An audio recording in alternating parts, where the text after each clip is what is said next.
उठ रे जाड्या. घरात दाना नाही आणि तुला झोप कशी येते? काम कर, कष्ट कर, नाहीतर ही गरिबी आपला गिळून टाकेल. आई, आज आपल्या गरिबीचा शेवटचा दिवस आहे. तुझं सगळं दुःख मी संपवणार.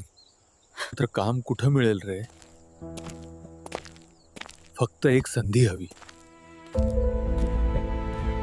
मला काम द्या, मी हवं ते काम करल. चल निघ जाड्या, खाऊन फुगलास, तुला काय काम जमणार?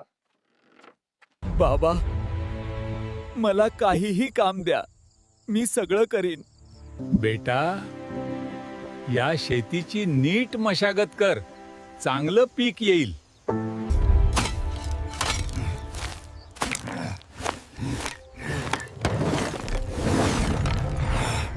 हे तुझ्या मेहनतीचं फळ आहे. प्रामाणिकपणा कधीच वाया जात नाही.